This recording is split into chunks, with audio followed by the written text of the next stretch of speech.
카메라 쳐다봐야 돼요. 그걸 자유롭게. 물리 재밌는데 같이 할래? 자, 반갑습니다 여러분. 지난 시간까지 우리는 발전소에서 어떤 원리에 의해서 전기가 생산되는지, 그리고 발전의 종류에 대해서 얘기했죠. 이번 시간에는 좀 다른 내용이죠. 과연 태양에서는 어떤 방식으로 에너지가 생성되는가에 대한 내용을 다뤄보도록 하겠습니다. Let's go. 자, 태양입니다. 태양은 굉장히 지금 보시는 것과 같이 뜨겁습니다. 엄청난 열에너지를 발생하고 있는데요. 지구에서 사용하는 대부분의 에너지들은 이 태양으로부터 온 에너지가 전환된 겁니다. 그렇다면 이 태양에서는 어떤 방식으로 에너지가 이렇게 생겨날 수 있는지에 대해서 한번 알아보도록 하죠. 먼저 이 태양은 수소와 헬륨 등으로 구성되어 있습니다. 그리고 이 수소 원자는 이렇게 중심의 원자 핵, 양성자 하나로 이루어진 원자 핵과 주변을 돌고 있는 전자로 이렇게 구성이 되어 있죠. 이 수소 원자는 태양의 내부 굉장히 온도가 높은 곳에 있습니다. 태양 중심에서의 온도는 자그마치 1500만 켈빈에 달합니다. 이렇게 온도가 굉장히 높은 곳에서는 이 수소의 원자 핵과 전자가 분리되어 굉장히 활발하게 움직이는 플라즈마 상태로 존재하게 됩니다. 엄청난 고온에서 이 수소 원자 핵들은 굉장히 빠른 속도로 이렇게 날뛰겠죠. 그러다 보면 이렇게 충돌이 일어날 겁니다.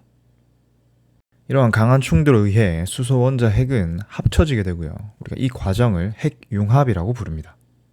그래서 핵융합은 가벼운 원자 핵이 합쳐지면서 더 무거워지겠죠. 그래서 뭉쳐서 무거운 원자 핵을 형성하는 과정을 우리는 핵융합이라고 부릅니다. 자, 그럼 태양에서 일어나는 핵융합 반응을 좀 더 자세하게 알아보도록 하죠. 수소 원자 핵은 양성자 하나로 되었기 때문에 이제 양성자로 표시를 하고요. 수소 원자 핵 6개를 준비하도록 하겠습니다. 자, 먼저 이 중 두 녀석이 합쳐지게 되면서 무슨 일이 발생하느냐? 한 녀석이 중성자로 바뀌게 되고요. 하나의 핵으로 합쳐지게 되는데 이때도 양성자는 하나밖에 없기 때문에 마찬가지로 수소입니다. 중성자가 하나 추가된 수소죠. 참고로 이런 걸 중수소라고 부릅니다. 자, 그럼 나머지 과정들은 생략하고요. 자, 이 녀석들이 이제 반응을 하면서 결국 최종적으로는 어떻게 되느냐? 자, 이렇게 헬륨 원자 핵이 하나 생겨나고요. 그리고 나머지 양성자 2개는 그냥 다시 튀어나갑니다. 수소 원자 핵 6개가 헬륨 원자 핵 1개와 수소 원자 핵 2개가 됩니다. 자, 그러면은 중복되는 걸 빼면 그죠? 수소 원자 핵 4개가 헬륨 원자 핵 하나를 만드는 그런 과정이라고 할 수 있겠군요. 이게 바로 태양에서 일어나는 수소 핵융합 반응입니다. 자, 그럼 여기서 의문점. 이렇게 핵융합 반응이 일어날 때 왜 그렇게 막대한 에너지가 나오느냐 하는 겁니다. 자, 여기 헬륨 원자 핵을 구성하는 양성자 2개와 중성자 2개를 가져왔습니다. 이때 양성자의 질량은 1.0073U를 쓰고요.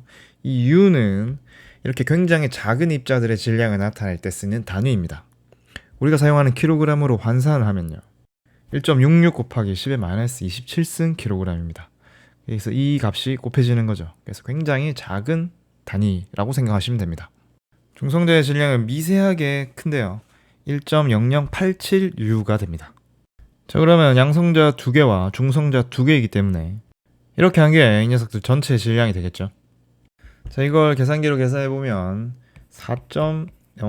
4.032U의 질량이 나옵니다. 자, 그러면 각각의 질량을 다 더했을 때는 4.032U입니다. 그럼 이제 이 녀석들이 하나로 합쳐져서 들어가 있는 헬륨 원자 핵의 질량을 한번 알아보죠. 헬륨 원자 핵의 질량은 4.0015U입니다. 자, 그러면은 각 입자 4개를 더한 질량과 하나로 합쳐진 질량, 둘은 상식적으로 같아야 될 것 같은데 이렇게 질량의 차이가 나게 됩니다. 질량이 줄어들었죠. 이를 우리는 질량 결손이라고 부릅니다. 질량의 변화이기 때문에 델타를 붙여서 델타 M 이렇게 식으로 표시를 하고요. 그럼 얼마만큼 줄어들었나요? 이 두 값의 차이는 0.0305U가 되겠군요. 이만큼의 질량이 사라졌단 말이에요.